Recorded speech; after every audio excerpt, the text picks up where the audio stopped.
Do you want to change bland, grey, 3D prints into something more exciting? Well, the first step is painting, the next step is weathering. And this video is going to be all about weathering with pigments. We're going to build it up layer by layer, but first let's start with what's underneath. These models are all from my upcoming Kickstarter, Outbound Station, the Habitation Ring. It's all crew quarters, messes, kitchens, bunks, but I've also tacked on hydroponics, because I just love them, and a little research lab and sensor room. It's designed to work for both 28mm and 35mm. So I've kept the side that's most appropriate for the smaller scales clean, just painted, and I'm going to town on the larger scale side.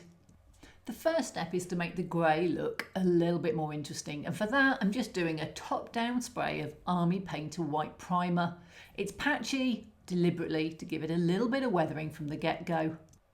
Next up, for the weathered side, this is an intensity ink by Green Stuff World. I have one bottle of it. It's a sepia colour, and I diluted it down a lot and plastered it everywhere to look like that yellowed effect you get on white. White seems to go yellow when it weathers, and this is a good way of doing it. It's also a good way to add in some stains, especially around the floor areas. And then comes painting. Now, I haven't gone overboard on the painting. It's probably my least favourite part. You know, I've got designing, I've got printing, and I've got weathering. And in the middle is the necessary evil of painting.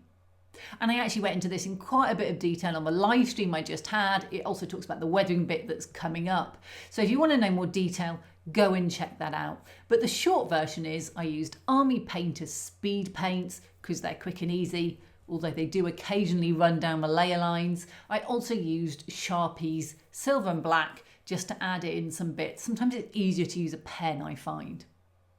And once all that was done, I come up with something that looks quite clean, quite fresh.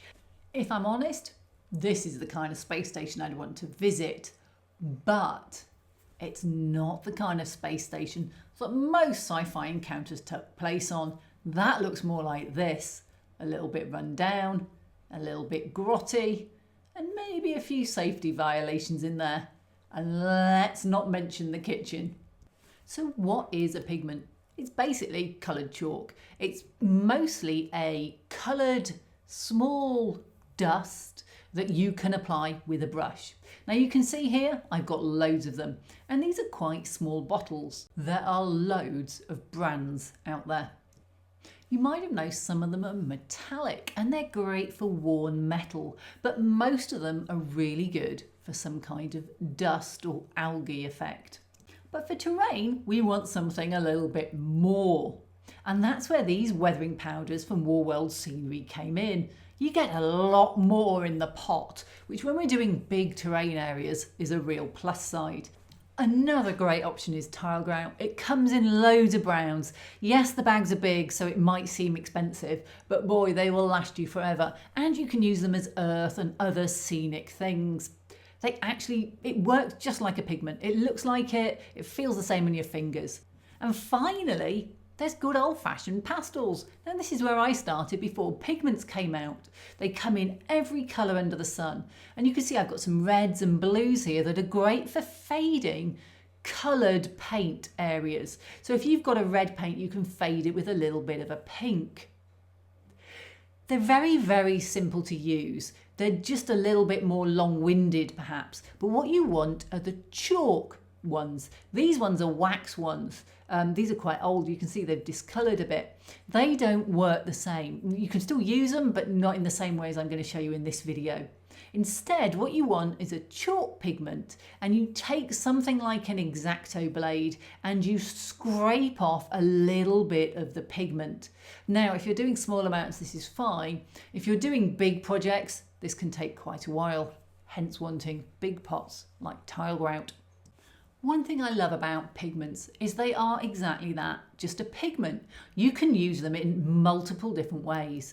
Basically, you can use them as powders or you can use them as paints. So method number one, big brush, Powder in the corners around the edges, building up in places where you'd expect dust, or in this case algae because it's green, to build up. Around the edges, kicked into the corners, places people wouldn't move it or disturb it. But don't just stick at one colour. You can see here I've got a light green. It's actually called copper oxide. And just put it on into other places to bring a bit of variety. This is where it pays to have several colours of your pigments. For method 2, I'm going to use a different colour. This is concrete dust. I actually like industrial city dirt from MIG because it's a bit more grey than this. But what I'm trying to do is to streak it vertically. And then when it falls at the bottom, I just kind of push it into the corners like it's built up. It's like a double method 1 and method 2 combined. Streaking at the top as if it's run down the walls from something leaking overhead, and then pooled at the bottom. One real advantage of pigments is until you fix it, you can get rid of them. Here I'm using a clean brush to clean off these windows. Alternatively, you can wash them in the sink with just a bit of soapy water. If you add more than one colour, it looks even better. This is the yellowy look that I put on with the inks to start with, so I'm sort of mirroring that in the pigments too. So now you have your terrain covered in chalks that are going to stain anything and move, so you need to seal them. I'm using a matte acrylic hobby sealer. Just check it doesn't make your speed paints run. I did have that once with one brand, so just do a little check if you're not sure. Final tip about sealing. Those lighter colours, the whites, if you put any on, they may well disappear. It's just something about the process of putting a varnish over a pigment. But once that's dried, you can get on with my next favourite method, and that's using pigments as a paint. You need something to carry them. I'm using isopropyl alcohol because it flashes off really quickly, and then it just leaves behind pure pigment. So I'm using a smaller brush and I'm streaking it. I'm still doing vertical up and down because that's the direction every streak goes. Gravity pulls everything downhill. And I'm starting at the top and coming down, but this time it's liquid. I've taken some pigments, I've taken some isopropyl alcohol, I've mixed them up, and I'm able to streak them vertically. It gives a really different texture to just brushing it on dry and enables you to build up that weathering. One of the main principles of weathering is to use as many different textures and feels as you can to build up layers of grime. And one great way to do that is to spatter on this paint mixture. You can make it thinner if you put more isopropyl alcohol in. You can make it more intense if you put more pigment into the mix. Put it on a brush, use something like this cocktail stick and just splatter it wherever you want it. You're left with pure pigment, so there's no binder, so you will need to do another quick spray of sealant to keep it all from coming off on your minis.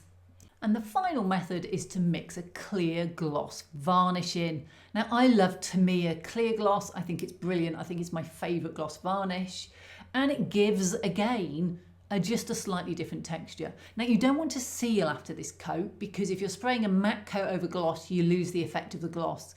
But the idea is to put it in places where you might have gloss water effect building up. So on wet streaks or around the edges here where maybe a tank is leaking and the algae that is building up is just slightly more wet looking. And when that's dry, your pigment weathering is finished. Just a reminder, Outbound Station, the habitation ring, is going live in just a week's time. So sign up now so you can find out about the early bird offers when they go live. They're a limited time only. But weathering isn't the only thing I'm going to do on this diorama. So the next video will be about adding clutter. Now there's quite a lot of clutter already in the 3D prints, but I'm going to show you in the next video some quick and easy tips to add your own. Don't forget to sign up on the pre-launch page for Outbound Station, and I'll see you next time.